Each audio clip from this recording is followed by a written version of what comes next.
Hi everyone, welcome back to my channel. And today I just want to do a brief video about military installations around the world. These are basically foreign military installations. So, the people in charge of setting aside money for military installations in the American government is Congress. So, if you don't want a military installation in your country, you want it gone, you do need to file paperwork starting with Congress and the Senate. And that's sort of the procedure to get everything started. So there have been, for the past like 10 years, it's like 10 years or 20 years or something, they have been setting up more and more foreign installations in different countries around the world.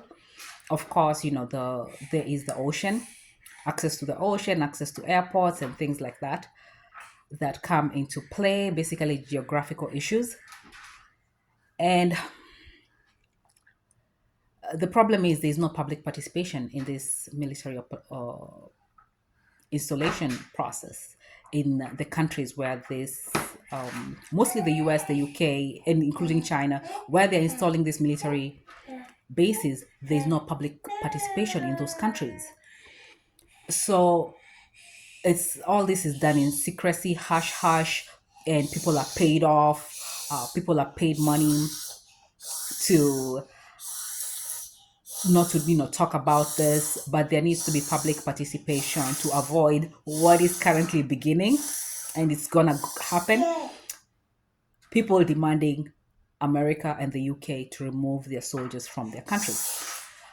And the reality of the situation is American soldiers need to be in America, and whatever country, pick a country, those soldiers need to be in that country. So when you're going to different countries, it's like you're setting up for something, an attack or something. So with that said, and this goes into the protecting interest. You're protecting your interest. The reality is America's interest belongs to America. It's not the interest of the UK people, for example. It's not the interest, American interest and the European interest are not the same. They may have some interests that are similar and some are exact same, but in reality, these, for example, those are two different continents and different countries, their interests are not the same.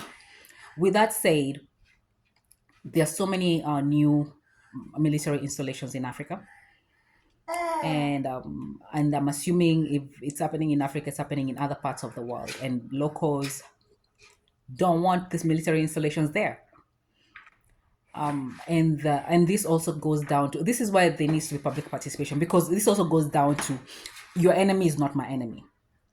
So you may not like somebody, that doesn't mean if you hate somebody, does that translate to me hating that person? Not necessarily, because I may not even know this person. So you hate them for your own reasons, you have your own issues together. I'm not involved, I don't even know this person, so because I'm friends with you, you expect me to hate this person for reasons that for the same reasons you hate this person. So it goes into that. And it goes into the details of cooperation, international cooperation, and friendship. And there's history also. You have to understand also that there's history when it comes to relations between different countries. So with that said, it's an election year for America, and a lot of these Congress people are gonna go. They are gonna be sent home, and because there is a certain, when it comes to foreign affairs and the United States, there is a certain delusion that if you follow international affairs in relation to the American government, there's a certain delusion there. There's a lot of intelligence, lack of basic common sense, just the basics. We are talking the very basics. So this is an issue